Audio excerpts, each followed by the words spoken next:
నమస్తే welcome to our channel.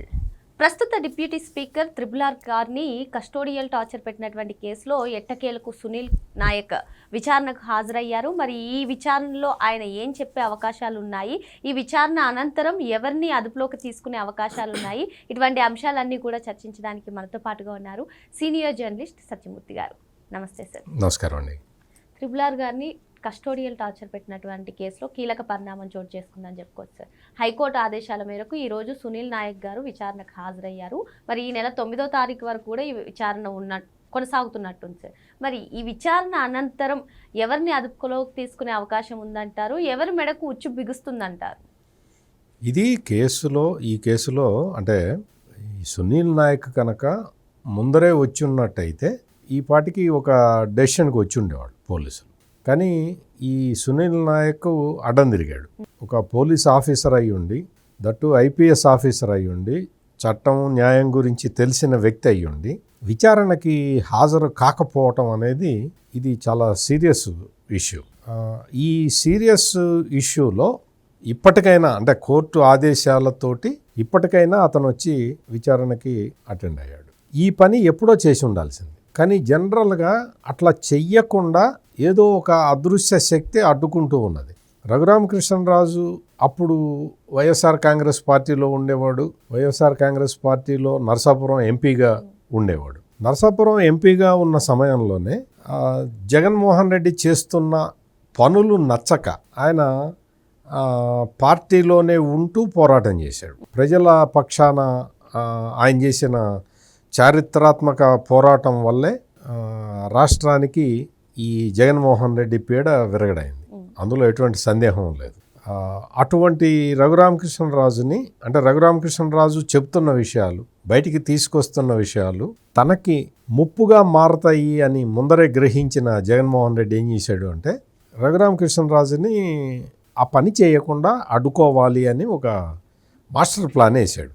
ఆ master plan ఏంటి అంటే అతని మీద దేశద్రోహం కేసు పెట్టి అరెస్ట్ చేయటం. అరెస్ట్ చేసిన తర్వాత ఏం చేద్దాం అనుకున్నాడో మనకు తెలియదు. కానీ రఘురామకృష్ణరాజు అయితే చెప్పాడు, చాలా సందర్భాల్లో చెప్పాడు, నన్ను భౌతికంగా నిర్మూలించడానికి చాలా ప్రయత్నం చేశారు అని, అంటే చంపేయడానికి ప్రయత్నం చేశారు అనేది రఘురామకృష్ణరాజు చెప్తున్న విషయం. అంటే ఒక మనిషిని భౌతికంగా అంతం చేయాలి అన్న కక్షతోటి పని చేయటం అనేది ఆ రోజు కొంతమంది పోలీస్ అధికారులు, కొంతమంది రాజకీయ నాయకులు వీళ్ళందరూ కూడా అసలు వాళ్ళని అడిగే నాదుడు లేడు అన్నట్టుగా ప్రవర్తించారు. వాళ్ళు దే ఆర్ రెస్పాన్సిబుల్. ఈ చట్టానికి, న్యాయానికి, ధర్మానికి కట్టుబడి మనం పని చేయాలి, బాధ్యతతో ఉండాలి అన్న విషయాన్ని మర్చిపోయి విచ్చలవిడిగా వాళ్ళ అధికార దర్పాన్ని ప్రదర్శించారు. అట్లా అధికార దర్పాన్ని ప్రదర్శించిన వ్యక్తుల్లో ఈ సునీల్ నాయక్ ఒకడు. ఈ సునీల్ నాయక్ వాస్తవానికి ఆంధ్రప్రదేశ్కి సంబంధించిన వ్యక్తే. ఇతను ఐపీఎస్ అయినప్పుడు బీహార్ క్యాడర్కి వెళ్ళాడు. ఎస్టీ ట్రైబల్, అతను లంబాడ దీనికి సంబంధించిన వ్యక్తి. అతనికి ఐపీఎస్ వచ్చింది. ఐపీఎస్ బీహార్ క్యాడరులో అందులో అతను అక్కడ బీహార్లో పనిచేస్తూ ఉన్నాడు. బీహార్ క్యాడర్ వ్యక్తి బీహార్లో పనిచేయాలి అంటే చేసుకోవచ్చు. చక్కగా ఎవరు అడిగేవాళ్ళు కూడా ఉండరు. చక్కగా పనిచేయచ్చు న్యాయబద్ధంగా, ధర్మబద్ధంగా. పైగా ఎస్సీ ఎస్టీ కమ్యూనిటీల నుంచి వచ్చిన వ్యక్తులైతే వాళ్ళకి సంబంధించిన అంటే ఇంకా అట్టడుగున ఉన్న వాళ్ళని, ఇప్పుడు ఉదాహరణకి సునీల్ నాయక్ లంబాడ వ్యక్తి, లంబాడాల్లో ఇంకా అట్టడుగున ఉన్న వ్యక్తుల వాళ్ళని పైకి తీసుకురావటానికి, వాళ్ళ కుటుంబాలని కొంత ఉద్ధరించటానికి ప్రయత్నం చేయటానికి చాలా అవకాశం ఉంటుంది. ఒక ఐపీఎస్ ఆఫీసర్కి, ఐఏఎస్ కానీ ఐపీఎస్ కానీ ఆ స్థాయికి వెళ్ళిన తర్వాత తమ కుటుంబం అయితే పైకి వచ్చేసినట్టే కదా. మరి ఇంకా నీకు జీవితాంతం 30 ఏళ్ళు 35 ఏళ్ళు నీ సర్వీస్ కంటిన్యూ అవుతూనే ఉంటుంది కదా. నీకు కారు, బంగళా, జీతం అన్నీ గ్యారంటీ కదా. నువ్వు గ్యారంటీ జీవితానికి వచ్చేసినప్పుడు నువ్వేం చేయాలి? గవర్నమెంట్ ఫండ్స్ను ఉపయోగించో, నీ సొంత నిధులను ఉపయోగించో, లేకపోతే ఎవరి దగ్గర డొనేషన్ తీసుకోనో సాటి వాళ్ళని, కులస్తుల్ని పైకి తీసుకొని ఆ ప్రక్రియ చేయాల్సిన గురుతరమైన బాధ్యత ఉంటుంది. అటువంటివి ఏవి చేయకపోగా జగన్మోహన్ రెడ్డి ముఖ్యమంత్రి కాగానే నువ్వు డెప్యుటేషన్ మీద ఆంధ్రప్రదేశ్కి వచ్చి, నీకు అంతా తెలిసిన ఏరియా కదా ఆంధ్రప్రదేశ్లో మొత్తం అంతా అని, డెప్యుటేషన్ సాధారణంగా 3 సంవత్సరాలు ఇస్తారు. ఈ 3 సంవత్సరాల కాలంలో పోనీ నువ్వు వచ్చావు డెప్యుటేషన్ మీద, నువ్వు ఆంధ్రప్రదేశ్కి వచ్చావు. ఆంధ్రప్రదేశ్కి వచ్చినప్పుడు నువ్వేం చేయాలి? నీ పేరెంట్స్ని చూసుకుంటూ ఉండు, ఏదో అటువంటి కార్యక్రమాలు చేయి. నేను చెప్పిన పని కూడా చేయొచ్చు. సాటి లంబాడా కులస్తుల్ని నువ్వు దగ్గరికి తీసుకొని వాళ్ళు కూడా నీ స్థాయికి వచ్చేలాగా నువ్వు ప్రయత్నం చేయొచ్చు. కానీ నువ్వు చేసిందేంటి? ఈ సునీల్ నాయక్ అనే అతను చేసిందేంటి? సిఐడిలో పోస్టింగ్ తీసుకొని మొత్తం పైన కింద ఆఫీసర్లందరినీ కూడా కోఆర్డినేట్ చేసుకుంటూ జగన్మోహన్ రెడ్డి ఏం చెబితే ఆ పని చేసేసాడు. ఏ పని చెబితే ఆ పని. వాడిని వెళ్ళి పిక్రా తీసుకొస్తాం, వాడిని ఎత్తేస్తారు, వాడిని కొట్టేస్తారు. ఇదే అంటే మీరు హైర్డ్ గుండాల్లాగా పనిచేయటానికా మీరు డెప్యుటేషన్ మీద వచ్చింది? డెప్యుటేషన్ మీద వచ్చిన అధికారి అంటే ఇటువంటి పనులు చేసి, అంటే జగన్మోహన్ రెడ్డి పర్మనెంట్గా ఆంధ్రప్రదేశ్కి ముఖ్యమంత్రిగా ఉంటాడు కాబట్టి మనం ఈ 3 సంవత్సరాల్లో సెటిల్ కావచ్చు, ఈ 3 సంవత్సరాలు అయిపోయిన తర్వాత మళ్ళీ ఇంకోసారి డెప్యుటేషన్కి ఎక్స్టెండ్ చేసుకోవచ్చు. ఏం ఆలోచించాడో మనకు తెలియదు. జగన్మోహన్ రెడ్డి పర్మనెంట్ అనుకోవటమే తప్పు కదా. నువ్వు ఇప్పుడు ఎవడన్నా సామాన్య ప్రజలు ఎవరన్నా అనుకున్నారు అంటే దానికి ఏదన్నా అర్థం ఉంది. నువ్వు ఐపీఎస్ ఆఫీసర్వి, ప్రతి 5 సంవత్సరాలకు ఒకసారి ఎన్నికలు వస్తాయని తెలుసు. ఆ ఎన్నికల్లో ప్రజల తీర్పు ఎట్టుంటుందో తెలియదు, ఎవరికి తెలియదు. అటువంటిది జగన్మోహన్ రెడ్డి పర్మనెంట్గా ఉంటాడు సీఎం కానీ ఎట్లా అనుకున్నావు?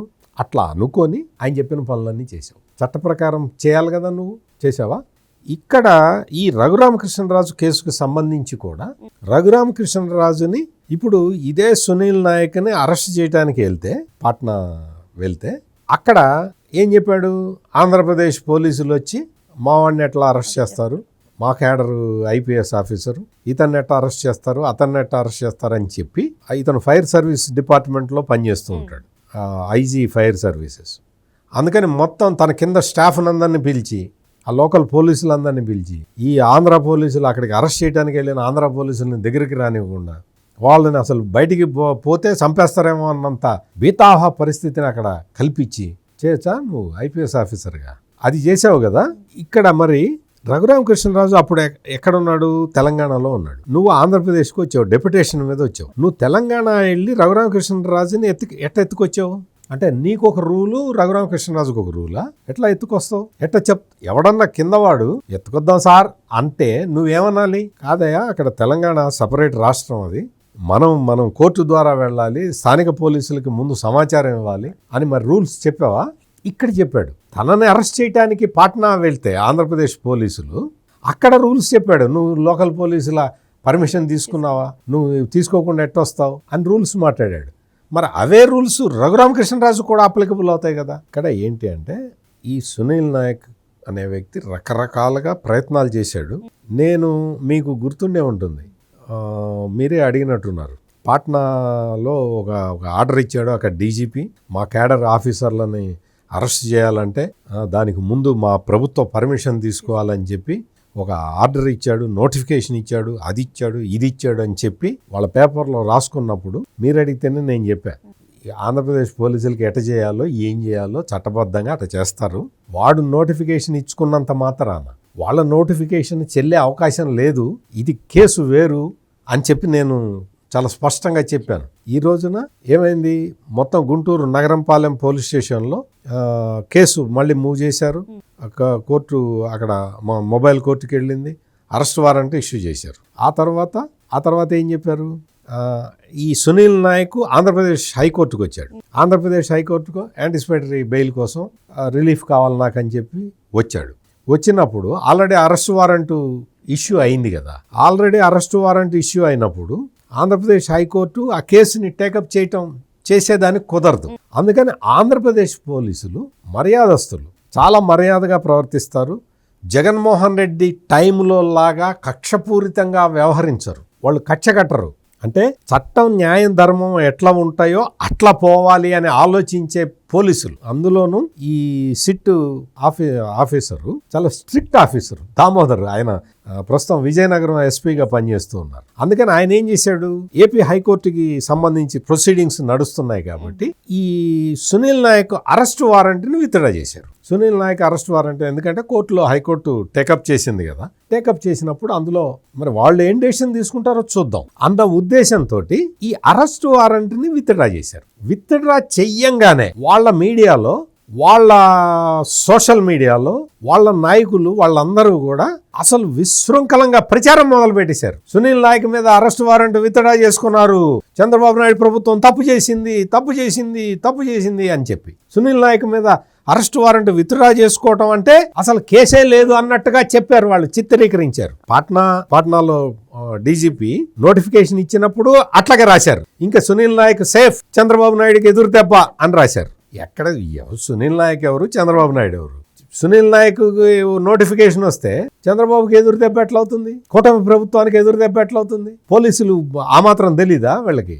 అది వచ్చినప్పుడు ఇట్లాగే రాశారు. ఆ తర్వాత ఎప్పుడైతే గుంటూరు పోలీసులు అరెస్ట్ వారెంట్ విత్డ్రా చేసుకున్నారో అప్పుడు ఇట్లాగే అసలు భయంకరంగా రాశారు, వార్తలు రాశారు. సోషల్ మీడియాలో, ఎలక్ట్రానిక్ మీడియాలో విస్తృతంగా ప్రచారం చేశారు. ఈ రోజున ఏమైంది? సునీల్ నాయక్ విచారణకి వచ్చాడా రాలేదా అంటే అర్థం ఏంటి? నీ నోటిఫికేషన్ ఏమైంది? నీ అరెస్ట్ వారెంట్ని విత్డ్రా చేసినప్పుడు నువ్వు చేసిన ప్రచారం ఏమైంది? అందుకనే ముందు చూడాలి, అసలు ఏంటో ఏం జరుగుతున్నదో తెలుసుకోవాలి. అంతే తప్ప సునీల్ నాయక్ మీద అరెస్ట్ వారెంట్ విత్డ్రా చేయంగానే సంబరాలు చేసుకుంటే ఇప్పుడు చేసుకోండి సంబరాలు. ఎందుకు చెప్తున్నానంటే మనం బాధ్యత గల పదవుల్లో ఉన్నప్పుడు, పబ్లిక్ లైఫ్లో ఉన్నప్పుడు జాగ్రత్తగా మాట్లాడాలి, జాగ్రత్తగా వ్యవహారం చేయాలి. నువ్వు సునీల్ నాయక్ అనే వ్యక్తి డెప్యుటేషన్ మీద వచ్చి ఒక వ్యక్తిని పోలీస్ కస్టడీలో టార్చర్ చేసిన వ్యక్తిని నువ్వు ఎట్లా సపోర్ట్ చేస్తావు? ఆయన టార్చర్ చేయలేదండి, ఓకే, చేయకపోయినా పక్కన ఉన్నాడా?